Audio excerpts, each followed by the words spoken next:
He's coming soon.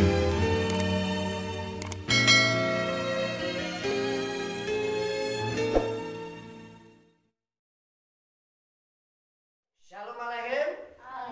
Apa kabarnya? Haleluya, luar biasa. Yes. Anak Nuha. Kita itu Sangat istimewa. ya, Bapak Ibu Saudara yang dikasih oleh Bapak Yahweh, hari ini saya menyampaikan Dafar Elohim yang saya beri judul setia atau Neeman dalam bahasa Ibrani. Neeman atau setia. Nah, saudara yang dikasih oleh Bapak Yahweh, kata setia yang hanya cuma satu kata, kata setia itu gampang sekali diucapkan. Coba kalau kita ucapkan kata setia, itu sangat mudah untuk diucapkan. Tetapi untuk prakteknya tidak semua orang mudah mempraktekkan kata yang hanya kecil, yaitu hanya satu kata, yaitu setia, saudara, atau neeman. Kayaknya diucapkan neeman atau setia itu sangat mudah, tetapi prakteknya tidak semudah orang mengucapkan tadi. Nah, Bapak Ibu Saudara yang dikasih oleh Tuhan, waktu itu cepat sekali berlalu. Waktu itu sangat cepat sekali berlalu, sehingga waktu itu berharga. Nah, ternyata kesetiaan itu sangat berharga di tengah-tengah waktu yang sangat singkat. Orang tidak ada yang tahu kapan waktunya kedatangan Yeshua. Orang tidak tahu kapan saya akan kembali kepada Sang Pencipta. Oleh sebab itu waktu itu sangat berharga. Nah, kata setia itu sangat berharga pula di tengah waktu yang sangat singkat. Oleh sebab itu manfaatkan waktu yang ada saat ini bersama dengan apa Yahweh. Jika kita ada waktu-waktu bisa bersama dengan Tuhan, bisa berfellowship, kita bisa menyembah, kita bisa berdoa, itu gunakan waktu yang sangat baik. Saudara yang dikasih oleh Bapak Yahweh, di dalam kitab Yesaya 55 ayat yang ke-6, di situ dikatakan demikian, Dafar Elohim, Dirsu Yahweh Behimatso Kerauhu Bihyoto Harof, yang artinya carilah Yahweh selagi dia berkenan ditemui, panggillah dia selagi dia dekat. Saudara perhatikan kata carilah Yahweh, Dirsu Yahweh selagi dia berkenan. Berarti ada waktunya Yahweh nggak berkenan ditemui, sudah tidak mau lagi ditemui, saudara. Nah, oleh sebab itu carilah Yahweh selagi dia berkenan ditemui. Artinya selama ada kesempatan, selama ada waktu yang sangat singkat ini, carilah Yahweh selagi waktu ini masih ada, selagi dia berkenan ditemui. Dan kata panggillah dia selagi dia dekat. Nah, ini artinya memanfaatkan waktu, mencari Yahweh di tengah waktu yang sangat sempit ini, yang sangat singkat ini. Karena kita tidak tahu, saudara, kita berpacu terus dengan waktu. Saudara, hanya hitungan beberapa minggu lagi kita sudah masuk Yom Truah atau Rosh Hashanah 1 Tisri 5781, saudara, yang hanya sebentar lagi, hanya beberapa minggu lagi. Padahal kayaknya tahun baru Ibrani baru kemarin, tapi sekarang sudah memasuki tahun 5781. Jadi waktunya sangat singkat sekali, saudara yang dikasih oleh Tuhan. Oleh sebab itu carilah Yahweh selagi dia berkenan. Nah, saat ini lagi benar-benar berkenan luar biasa, karena di mana-mana orang mengumandangkan nama Yahweh. Orang lagi cinta luar biasa mencari Bapa Yahweh. Nah, panggillah dia selagi dia dekat. Artinya bisa memanfaatkan waktu di waktu yang singkat ini untuk selalu dekat. Panggillah Bapa Yahweh selagi dia dekat. Artinya saat kita ibadah seperti ini, saat kita berdoa, saat kita menyembah, saat kita memuji, dimanapun kita berada, gunakan waktu, panggillah dia selagi dia dekat. Saudara yang dikasih oleh Tuhan, tetapi seringkali waktu yang Tuhan berikan buat kita ini justru kadang kita banyak mengabaikan. Justru banyak sekali umat Elohim yang mengabaikan. Banyak sekali orang yang kadang mengabaikan, saudara, waktu yang Tuhan berikan.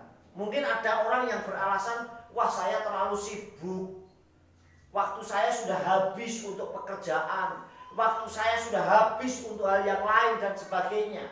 Sehingga banyak sekali alasan-alasan orang yang sehingga untuk mau mencari Yahweh dan juga untuk memanggil saat Bapa Yahweh dekat itu sulit, saudara. Kenapa? Karena memang di dalam kitab Kohelet atau Pengkhotbah 7 ayat 29, di situ dikatakan lepat rae semat seati asar asa ha Elohim eta Adam yasar wa hemah fiksu kisponot rabim, yang artinya lihatlah hanya ini yang aku temukan, bahwa Elohim membuat manusia itu jujur, menciptakannya baik dan jujur, tetapi mereka mencari banyak dalih. Artinya saudara, yang dikasih oleh Bapa Yahweh alasannya banyak, padahal diciptakannya itu bagus, diciptakannya itu luar biasa, diciptakannya itu jujur, Bapa yang menciptakan. Tetapi saat Bapa Yahweh membutuhkan, saat Bapa Yahweh mencari, justru mereka banyak dalih. Justru mereka banyak dalih, saudara. Artinya mereka justru alasannya banyak. Contoh, saudara. Saudara dikasih oleh Bapa Yahweh, contoh nih ya. Waktu Hawa jatuh, Bapa Yahweh cari. Hawa kamu di mana? Adam kamu di mana? Mereka banyak dalih, saudara, yang dikasih oleh Tuhan. Nah, inilah yang terjadi, saudara. Alasan-alasan itulah yang sering dipakai oleh manusia untuk tidak mau berjumpa dengan Tuhan, untuk tidak mau berjumpa dengan Bapa Yahweh, untuk tidak mau memanggil nama Yahweh. Bahkan jelas kitab suci ajarkan Yikra Besem Yahweh Yimalet, barang siapa berseru kepada nama Yahweh diselamatkan. Bodulah Yahweh kiru bisemu, bersyukurlah pada Yahweh, panggillah namanya. Artinya suruh memanggil namanya, tapi alasannya banyak. Oh, nama itu sangat kudus, gak boleh disebut. Padahal jelas, hodulah Yahweh, bersyukurlah kepada Yahweh, kiru, panggillah bismu, artinya panggillah namanya. Namanya suruh memanggil untuk dipuji, dimuliakan, saudara, bukan untuk ditutupi. Nah, alasannya sering dipakai manusia, alasan-alasannya. Saya sakit, gak bisa ibadah. 2, saya sibuk, kerjaan saya terlalu banyak sekali sehingga saya mau datang sama Tuhan waktunya sudah habis. Ada lagi yang alasannya, aduh saya capek, habis ini capek banget saya, waktunya sudah habis, capek. Terus sebab lagi banyak masalah, saya lagi banyak masalah untuk datang sama Tuhan, gak konsentrasi dan lain-lain. Inilah alasan-alasan dalih-dalih yang dibuat oleh manusia. Nah, sekarang kalau dibalik, saudara, nih contoh kalau dibalik, saat ini Tuhan mau kita ini datang, ya, silahkan obrol, silahkan mau datang siapa yang mau menyembah aku. Nah, Tuhan cari kita, saudara.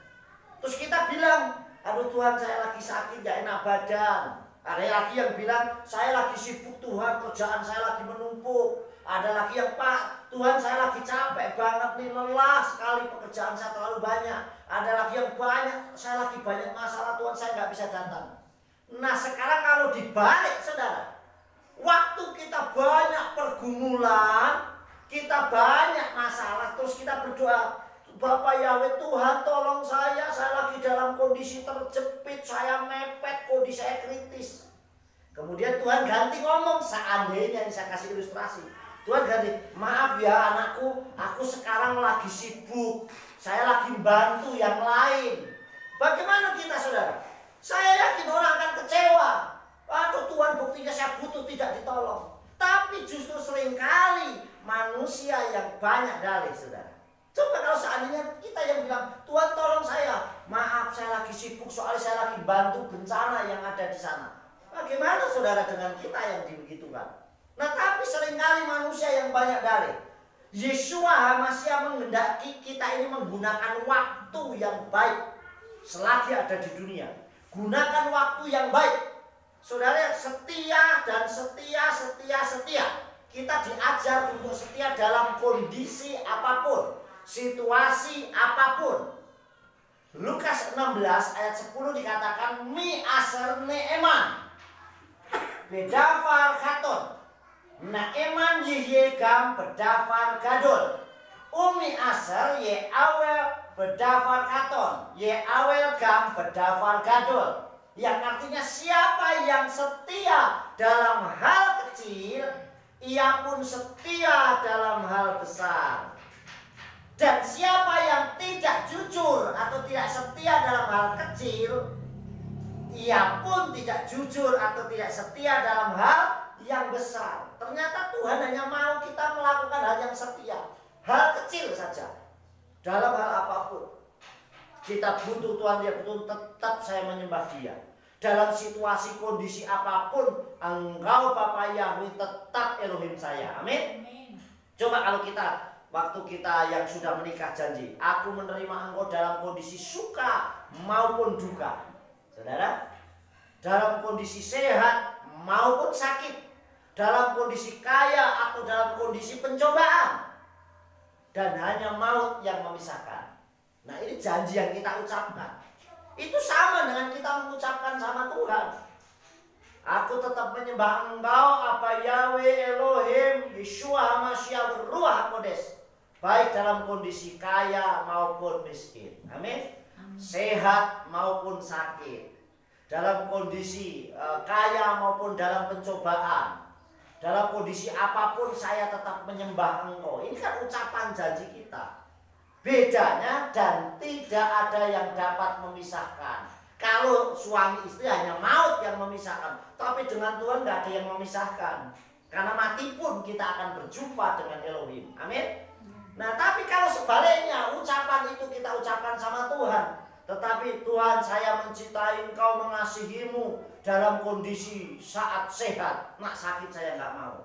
Coba kalau dibalik. Dalam kondisi saya bahagia, sukacita, berkat saya melimpah, engkau Tuhan saya. Tapi nak saya pencobaan saya nggak mau. Nggak bisa, saudara. Karena Tuhan izinkan supaya kita menjadi orang yang kuat. Amin. Jadi apapun kondisinya, apa Yahweh Yeshua HaMashiach tetap Elohim kita, tetap Tuhan kita. Amin. Dan tidak ada yang bisa memisahkan, karena kita meninggal pun dipanggil Tuhan pun, yang memanggil adalah Yeshua. Pasti bersama-sama dengan Yeshua. Oleh sebab itu kita diajar untuk setia, eman sama Elohim, setia sama Tuhan. Nah, ketidaksetiaan itu pasti membawa dampak, saudara. Ketidaksetiaan, orang yang tidak setia pasti ada konsekuensinya. Saya beri contoh, saudara yang kasih, yaitu adalah Hawa. Dia hanya dituntut setia dengan perintahnya Bapak Yahweh, dengerin suaranya Tuhan. Pokoknya pohon yang di tengah taman itu jangan kamu makan. Yang lain boleh, tapi itu jangan. Kan hanya untuk melakukan hal itu saja. Hal yang seperti itu saja. Tetapi ambisi Hawa tidak bisa kita lihat, saudara. Ya, dalam kitab Bereshit pasal yang ke-3. Perhatikan, saya bacakan secara singkat. Bereshit pasal 3 ayat 1 sampai yang ke-6. Adapun ular itu cerdik lebih dari segala binatang liar di padang yang telah Yahweh Elohim jadikan. Dan dia berkata kepada wanita itu, benarkah Elohim berfirman bahwa kamu tidak boleh makan dari semua pohon di taman ini? Dan wanita itu berkata kepada ular itu, kami boleh makan buah dari pohon di taman ini, tetapi buah dari pohon yang ada di tengah-tengah taman itu, Elohim telah berfirman, kamu tidak boleh memakannya dan menyentuhnya karena engkau akan mati. Sampai di sini Hawa tetap jujur. Inilah membuktikan Kohelet menulis bahwa kuciptakan manusia itu jujur, yasar, saudara. Lihat ya, sampai di sini buktinya apa? Semua maka buah yang setannya ngomong begini, saudara. Hawa, benarkah bahwa Elohim berkata bahwa di buah yang ada di pohon ini nggak boleh dimakan? Hawa jujur, semua yang ada di taman ini boleh kami makan. Betul nggak? Hawa jujur nggak? Boleh dimakan. Hanya saja pohon yang di tengah taman itu tidak boleh kami makan. Karena kalau kami makan, kami mati. Ini sampai sini juga jujur. Benar nggak? Memang perintahnya begitu, Pak? Begitu, saudara. Itu tidak boleh dimakan pohon yang di tengah itu. Tetapi buah dari pohon yang ada di tengah-tengah taman itu, Elohim berfirman, kamu tidak boleh memakannya atau menyentuhnya karena engkau akan mati. Jangankan memakan, menyentuh saja lah boleh.